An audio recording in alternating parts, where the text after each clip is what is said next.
گھر کا واقعہ ہے مہاراشٹرا صوبے میں جو پیش آیا ہے، اس میں کئی چیزیں قابل غور ہیں۔ ایک تو جو ہے وہ مذہب کے مذہبی لیڈر تھے، اور دوسری بات جو ہے پولیس کی موجودگی میں ہوا، تیسری بات جو ہے افواہوں کی بنیاد پر ہوا، اور اس قدر درندگی انسانیت کو شرمسار کر دینے والا واقعہ ہے۔ ملک کی عزت دنیا کے نقشے میں مٹی میں مل گئی ہے۔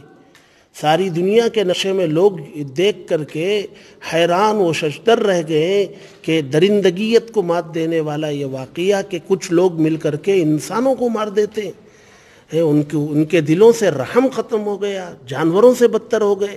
اور ملک ہے، ملک کا قانون ہے، حکومت ہے کہ اس پر جو ہے آنکھ بند کر کے بیٹھی رہتی ہے۔ کوئی ایسا قانون بنا کر کے اس پر روک لگانے کے لیے کوئی ٹھوس کام حکومتیں کرتی نہیں ہیں۔ اور میڈیا جو بیکار کے مسائل پر جو ہے ایشو بنا کر کے اٹھاتا ہے، اور جب تک اسے سر نہیں کر لیتا، اس کو کامیاب نہیں کر لیتا، زبان بند نہیں کرتا ہے، ایسے واقعات پر چپ سادھ کے بیٹھ جاتا ہے۔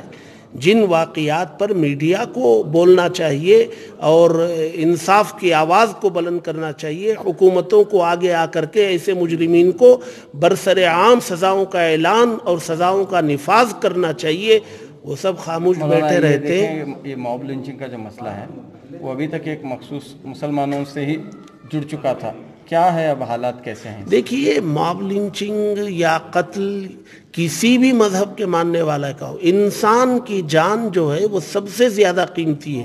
جان سے بڑھ کر کے تو کوئی ہے نہیں۔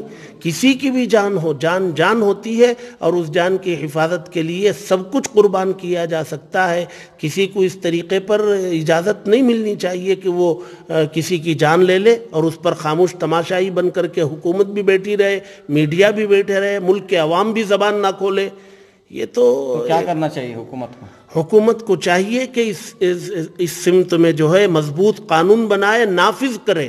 جب تک سزائیں جاری نہیں ہوں گی اس پر روک نہیں لگے گی۔ شکریہ۔ یہاں پر جو علماء کرام کی جانب سے کیا پیغام آپ دے رہے ہیں؟ چونکہ ہمارا ملک ایک جمہوری ملک ہے، یہاں ہندو بھی، مسلمان بھی، کرسچن بھی، سکھ بھی بھائی چارگی کے ساتھ، محبت کے ساتھ رہتے ہیں۔ اب صرف افواہوں کو بنیاد بنا کر چاہے کسی مسلمان کو پیٹ کر مار دیں، یا یہ ہے کہ سادھو سنت کو مار دیں یا کسی اور کو مار دیں، تو ہم ان کی سخت الفاظ میں مذمت کرتے ہیں، چونکہ یہ کسی بھی مذہب اس بات کی اجازت نہیں دیتا کہ اس طرح کی حرکت کریں۔ اس لیے ہم تمام علماء کرناٹک اور تمام تنظیمیں جو ہمارے کرناٹک میں ہیں، اس کی سخت الفاظ میں مذمت پیش کر رہے ہیں۔ شکریہ۔ ملک کی شبیہ کو نقصان پہنچا رہے ہیں۔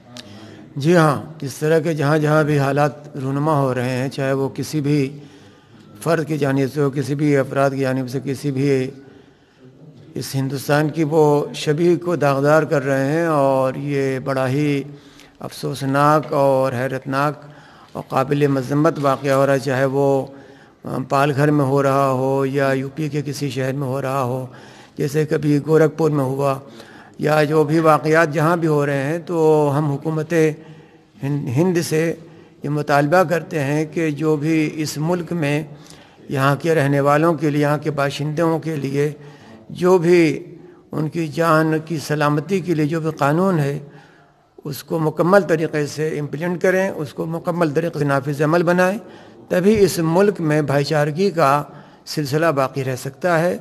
ورنہ اس ملک کو اس طرح کے واقعات کے رونما ہونے کی بنیاد پر اس ملک کو اس طرح کے حادثات کھوکھلا بنا دیں گے۔ شکریہ۔ واقعہ پیش ہے کہ کورونا وائرس سے پورا ملک پریشان تھا،